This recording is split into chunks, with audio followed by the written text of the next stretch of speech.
Assalamualaikum warahmatullahi wabarakatuh. Halo guys, jumpa lagi di Aryan M Channel. Oke, buat teman-teman yang klik video ini, saya berharap mudah-mudahan teman-teman masih dalam kondisi sehat walafiat.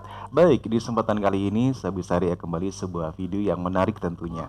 Di tengah perjuangan para profesor bahasa Melayu di Malaysia untuk bisa memperjuangkan bahasa Melayu di antar bangsa dan memartabatkan bahasa Melayu di Malaysia, terutama tetapi ini belum mendapatkan hasil yang seperti diharapkan. Justru teman-teman ya, fakta menunjukkan bahwasanya bahasa Indonesia sangat mempengaruhi bahasa di Malaysia. Baik itu di kalangan pelajar, mahasiswa, dan masyarakat tentunya. Oke, satu buah video yang menunjukkan bagaimana fakta bahasa Indonesia bisa mempengaruhi bahasa Melayu di Malaysia di semua kalangan tentunya. Kita akan coba lihat videonya sampai full dan teman-teman silahkan berkomentar. Jangan lupa dukung dengan cara like dan subscribe. Langsung aja kita akan coba lihat bagaimana videonya.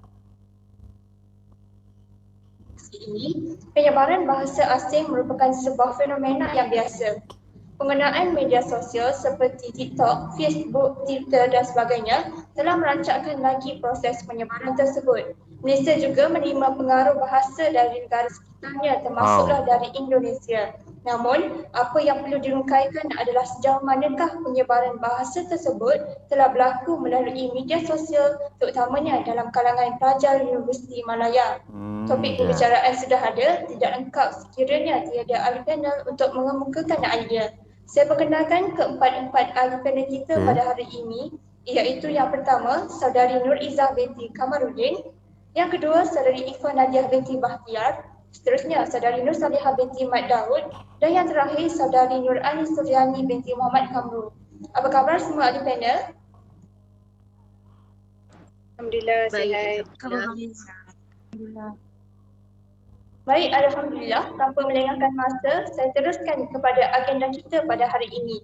Hadirin yang dikasihi, TikTok merupakan salah sebuah aplikasi media sosial yang semakin mendapat tempat di hati masyarakat, terutamanya golongan muda.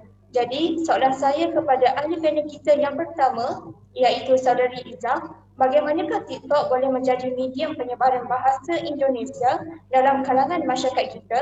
Mohon penjelasan.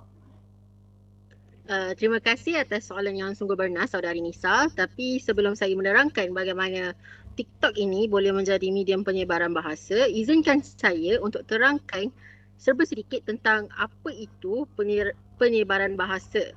Bolehkah? Oke, ini data yang didapatkan dari Malaysia ya. Itu yang warna biru tentunya itu penggunaan bahasa Indonesia teman-teman ya. Okey, terima kasih. Jadi apa yang saya boleh jelaskan berkenaan penyebaran bahasa atau nama lainnya difusi bahasa ini secara ringkasnya merujuk kepada perluasan penggunaan sesuatu bahasa ke kawasan atau bidang yang lain. Hal ini bermaksud penyebaran bahasa ini melihat bagaimana sesuatu bahasa atau ciri-ciri bahasa tersebar melalui penggunaannya oleh individu merentasi ruang tertentu dan dalam jangka masa tertentu. Sebagai contoh, kita boleh lihat penyebaran bahasa Inggeris di mana bahasa Inggeris itu berasal daripada British, tetapi disebabkan berlakunya faktor penjajahan, perdagangan dan beberapa faktor yang lain, bahasa Inggeris itu mampu tersebar di negara Malaysia. Dalam topik hari ini, kita akan lihat bagaimana bahasa Indonesia yang merupakan bahasa ibunda negara jiran mampu untuk memperluaskan pengaruh bahasanya ke negara kita melalui media sosial. Jadi berbalik semula pada soalan iaitu bagaimana TikTok ini boleh menjadi satu medium penyebaran bahasa Indonesia kepada masyarakat di Malaysia, terutama dalam golongan pelajar di Universiti Malaya. TikTok ini merupakan media sosial yang mempamerkan video-video pendek daripada data yang dikumpulkan. Kalau boleh kita lihat pada skrin, telah ditunjukkan seramai 58.1% responden kita, iaitu daripada 105 orang pelajar Universiti Malaya telah memilih TikTok sebagai media sosial, aplikasi media sosial yang utama yang mampu menyebarkan pengaruh bahasa Indonesia dalam masyarakat tempatan. Jadi kenapa TikTok ini menjadi medium difusi bahasa Indonesia dalam kalangan pelajar? Yang pertama adalah disebabkan videonya yang ringkas dan pendek, seperti yang kita tengok di slide seterusnya, iaitu medium TikTok ini dipersetujui seramai 66 orang daripada 105 Ini orang survei nih ya teman-teman. bahawa video TikTok yang padat dan ringkas merupakan Survei di faktor Malaysia. utama mengapa TikTok mampu menjadi tadahan penyebaran bahasa Indonesia. Hal ini demikian kerana penyampaian kandungan dalam TikTok yang ringkas serta padat mampu menarik perhatian pengguna. Malahan platform video TikTok terkenal dengan format video pendek iaitu berdurasi antara 50 saat sehingga 10 minit mampu mengekalkan fokus penonton kepada video tersebut. Selaras itu, video yang dipaparkan rata-ratanya bersifat terus ke isinya. Jadi mereka tak perlu tunggu lama untuk tahu pasal info berkenaan dengan video tersebut. Perkara ini menyebabkan penonton lebih mudah fokus berbanding apabila mereka menonton video-video panjang di YouTube atau menerusi televisyen. Penggunaan bahasa Indonesia yang standard juga yang banyak digunakan dalam TikTok juga menyebabkan penonton lebih mudah memahami video yang dipertontonkan. Perkara ini berlaku kerana bahasa Indonesia dan bahasa Melayu berada di bawah rumpun yang sama, jadi walaupun agak berlainan tapi masih ada persamaan menyebabkan kita mudah fahami satu sama lain. Akhir sekali, penggunaan muzik latar dan video yang menarik juga menurut saya menjadi sebab kenapa TikTok menjadi tadahan penyebaran bahasa Indonesia. Muzik dan video yang menarik menyebabkan penonton ingin tahu lebih lanjut atau ingin dengar berulang kali. Hal ini akan membawa mereka kepada ruang untuk mempelajari tentang bahasa Indonesia atau budaya Indonesia itu sendiri. Jadi kat sini kita jelas ya kenapa TikTok ini mampu menjadi media sosial utama dalam penyebaran bahasa Indonesia. Okay, itu sahaja daripada saya. Boleh teruskan? Baik, terima kasih Saudari Izzah atas penerangan yang sangat menarik dan terperinci. Sidang hadirin, penggunaan YouTube dan kalangan masyarakat tempatan juga tidak kurang hebatnya kerana aplikasi ini pernah menduduki tempat kedua berdasarkan jumlah pengguna di Malaysia pada tahun 2021. Persoalannya, apakah alasan yang menyebabkan aplikasi tersebut mampu menyebarkan pengaruh bahasa Indonesia dalam kalangan masyarakat di Malaysia, terutamanya pelajar Universiti Malaya? Mohon pencerahan dari ahli panel kita yang kedua, iaitu Saudari Ifah. Dipersilakan. Terima kasih Saudari Nisa. Di YouTube. Seperti yang anda semua tahu, YouTube merupakan satu medium atau aplikasi yang membolehkan seseorang itu untuk menonton video yang berdurasi panjang. Dan selalunya video-video yang berdurasi panjang ini adalah dalam bentuk filem ataupun drama-drama yang berseries.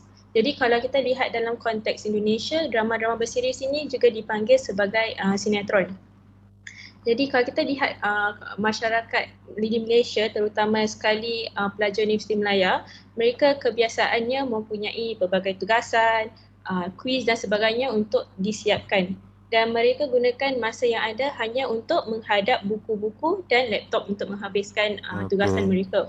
Oleh itu, selepas mereka menyiapkan tugasan tersebut, mereka menonton YouTube sebagai satu hiburan, dan selalunya dalam YouTube ni mereka akan menonton sinetron yang biasanya episodnya lebih kurang 100 episod. Selain itu secara detail ya. Melalui YouTube juga, mereka juga boleh mendengar kompilasi lagu Indonesia yang popular. Dan kompilasi ini juga selalunya berdurasi selama sejam atau setengah jam. Oleh itu pada pendapat saya itulah merupakan satu alasan yang mana pendedahan yang lama atau panjang itu menyebabkan tersebarnya bahasa Indonesia, terutamanya dalam pelajar Universiti Malaya. Dan pelajar Universiti Malaya ini sehinggakan mereka menggunakannya, mereka terpengaruh dalam menggunakannya dalam perbualan ataupun penulisan seharian. Itu saja daripada saya. Pembicaraan. Baik, terima kasih Saudari Ifah atas penerangan yang bernas tersebut. Hadirin yang dikasihi, media sosial juga tidak terlepas daripada elemen-elemen yang menghiasinya, termasuklah muzik atau lagu. Persoalan seterusnya yang akan dikemukakan kepada ahli panel kita yang ketiga, iaitu Saudari Solihah, mengapakah muzik atau lagu dapat menjadi faktor kepada penyebaran bahasa Indonesia dalam kalangan pelajar Universiti Malaya? Silakan Saudari untuk memberikan pandangan. Okey, baik. Terima kasih kepada Saudari Nisa. Jadi pada pandangan saya, muzik atau lagu dapat menjadi faktor kepada penyebaran bahasa Indonesia dalam kalangan pelajar Universiti Malaya kerana penyebaran bahasa Indonesia dalam kalangan ini kita dapat lihat bahawa lirik lagu terdiri daripada perkataan-perkataan yang disusun rapi untuk menimbulkan keindahan. Lirik juga merupakan pelengkap kepada sesebuah lagu. Penggunaan kata-kata atau bahasa dalam lirik lagu ini amat penting agar sesuatu makna dapat disampaikan kepada pendengar. Jadi penggunaan lirik lagu dalam lagu Indonesia ini juga dikatakan menghayati kerana kebanyakan lagu Indonesia ini menggunakan bait-bait lirik yang dihasilkan secara jujur dan tulus daripada hati kemudian terus disampaikan melalui sesebuah lagu. Jadi hal ini akan menyebabkan para pendengar dapat memahami setiap makna lirik-lirik yang digunakan dengan mudah. Misalnya dalam lagu yang berbentuk jiwang dan beremosi di mana kita dapat lihat kebanyakan daripada pelajar Universiti Malaya merupakan golongan remaja yang sudah dikatakan sinonim dengan hubungan percintaan. Jadi mereka akan cenderung untuk mendengar lagu yang dapat mengaitkan perasaan mereka dengan lagu yang dinyanyikan oleh penyanyi Indonesia kerana penggunaan lirik dapat dirasai serta dapat meresap ke dalam jiwa mereka. Malah penggunaan lirik lagu dalam bahasa Indonesia juga dikatakan dapat difahami oleh pelajar Universiti Malaya kerana perkataan-perkataan yang hampir mirip dengan bahasa Melayu. Dengan ini mereka akan mendengar lagu berkenaan secara berulang kali malah turut menghafal dan mengingati lirik lagu berkenaan sehingga menyebabkan penyerapan kosakata bahasa Indonesia tersebut. Oleh itu, jelaslah bahawa faktor penyebaran bahasa Indonesia dalam kalangan pelajar Universiti Malaya dapat berlaku secara kerana sesebuah lagu Indonesia itu menghasilkan lirik lagu yang jujur dan telus yang menyebabkan pelajar dapat lebih menghayatinya. Jadi itulah pandangan saya tentang faktor penyebaran bahasa Indonesia. Terima kasih Saudari Solihah, perkongsian saya kira sungguh jelas dan menarik. Baik hadirin, kemodenan atau pembangunan media sosial juga menyebabkan wujudnya golongan tertentu yang dikenali sebagai influencer. Golongan ini boleh terdiri daripada pelbagai jenis latar belakang, umur, pekerjaan dan sebagainya. Saya pasti ahli panel serta hadirin juga ada mengikuti ahli personaliti dari Indonesia. Jadi pada pandangan ahli panel keempat iaitu Saudari Anis, apakah yang menyebabkan golongan influencer ini mampu menyebarkan pengaruh bahasa mereka dalam kalangan pelajar di Universiti Malaya? Silakan Saudari untuk mengemukakan pandangan. Bismillahirrahmanirrahim. Assalamualaikum. Terima kasih saudari moderator kita pada malam ini yang sungguh cantik. Baiklah, kita teruskan dengan soalan daripada Encik moderator kita.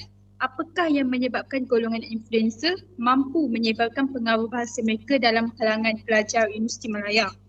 Secara umumnya, golongan influencer ini adalah golongan yang berpengaruh dan mampu untuk menyebarkan pengaruh bahasa mereka dalam kalangan pelajar di Universiti Malaya.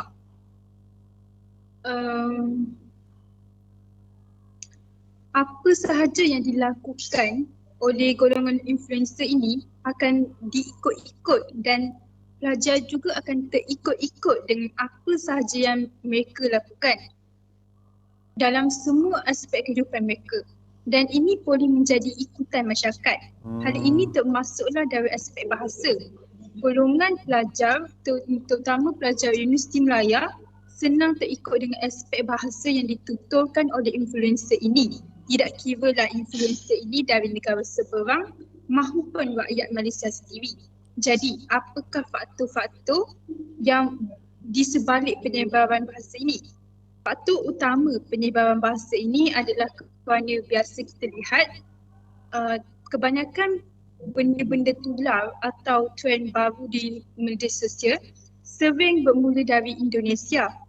Tambahan pula pada era teknologi yang semakin canggih dan berkembang pesat ini, semua dihidangkan dengan peralatan dan teknologi moden, contohnya telefon pintar yang boleh menyebabkan masing-masing terpengaruh dengan bahasa dari negara luar. terutamanya Indonesia.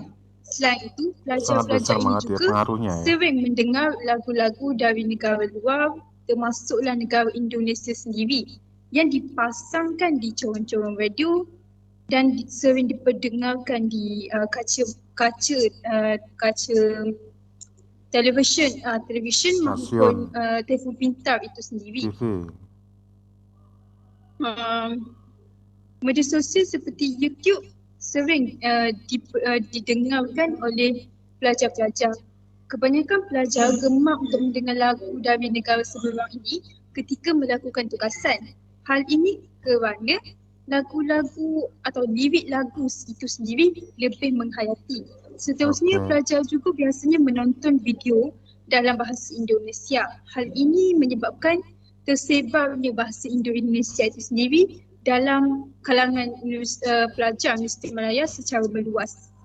Itu sahaja yang saya boleh simpulkan bagi faktor tersebarnya bahasa Indonesia. Sekian. Terima kasih Saudari Anis. Apabila berbicara tentang negara jiran kita seperti yang dikatakan oleh Saudari Ifah sebentar tadi, kita akan terfikir tentang sinetron ataupun drama bersiri daripada Indonesia. Di Malaysia sendiri, ramai yang mengikuti drama-drama terbaru dari sana dan akhirnya menjadi peminat setia pelakon-pelakon yang terlibat dalam drama yang ditonton. Jadi saya kembalikan soalan kepada ahli panel kita yang pertama, iaitu Saudari Izzah dengan soalan, bagaimanakah bahasa Indonesia boleh tersebar di Malaysia melalui drama atau sinetron? Mohon saudari memberi kupasan mengenai hal tersebut. Silakan.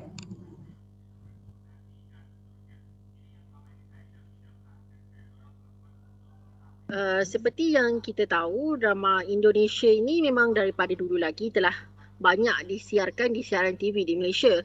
Malah sejak beberapa tahun yang lepas, Astro sendiri telah menyediakan satu saluran khas untuk rancangan televisyen dari Indonesia saja. Jadi kalau sesiapa yang meminati drama Indonesia, mereka boleh membeli saluran tersebut untuk menonton drama-drama khas daripada Indonesia.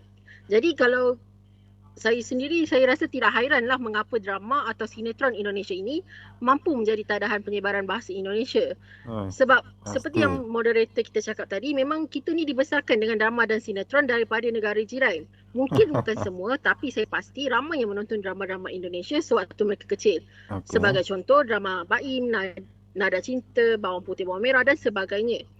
Bagi saya, drama dan sinetron Indonesia yang menarik ini mampu menarik perhatian penonton, menyebabkan mereka boleh menonton drama tersebut dari awal sehinggalah ke pengakhirannya. Malah terdapat beberapa peminat yang sanggup mengulang-ulang beberapa kali hanya untuk menonton babak-babak yang mereka minati. Daripada menonton drama ini, mereka mula mempelajari bahasa Indonesia untuk mereka lebih faham apa yang diperkatakan oleh pelakon-pelakon atau watak-watak yang dibawa oleh pelakon-pelakon tersebut. Seperti yang berlaku pada zaman sekarang, kalau kita tengok sendiri, anak-anak muda kita mula mempelajari bahasa Korea untuk memahami drama Korea. Begitu juga yang berlaku sewaktu kita menonton drama atau sinetron. Mereka akan mula mempelajari bahasa Indonesia untuk fahami dan agar mereka boleh jelaslah bila mereka tonton drama atau sinetron tersebut. Rasa ingin tahu menyebabkan kita akan mengulang, mempelajari dan mendengar kata-kata dalam bahasa Indonesia agar pemahaman kita lebih jelas. Selain itu, penyebaran bahasa Indonesia melalui drama dan sinetron ini juga dia akan berulang semula kepada poin yang telah diberi oleh ahli panel kita Anis, yang di mana disebabkan influencer, di mana bila kita meminati drama, kadang-kadang kita akan meminati pelakon-pelakon juga. Jadi pelakon-pelakon Indonesia yang berbakat ini menyebabkan juga berlakunya penyebaran bahasa sebab mereka diminati oleh masyarakat di Malaysia. Jadi bila kita minat seseorang, kita akan mula mengikut ataupun meniru apa yang dia buat. Dan kadang-kadang kita akan belajar apa yang dia ada supaya kita faham tentang dia. Jadi teman-teman ya, demikian ya, banyak banget faktor-faktor bagaimana bahasa Indonesia yang mempengaruhi bahasa Melayu di Malaysia. Tentunya ini jauh dari harapan profesor bahasa Melayu di Malaysia ataupun pejuang bahasa Melayu di Malaysia untuk bisa mengantarbangsaakan, memartabatkan bahasa Melayu di negaranya tentunya, ya. Dan ini satu fakta, satu hasil survei dari Malaysia yang diungkapkan oleh para pemerhati bahasa Melayu di Malaysia, para kaum milenial di Malaysia. Oke, gimana menurut kalian teman-teman ya? Silakan teman-teman bisa komentar dan tentunya jangan lupa like dan subscribe ya ke Jaya Indonesia, Jaya Bahasa Indonesia tentunya. Wassalamualaikum warahmatullahi wabarakatuh.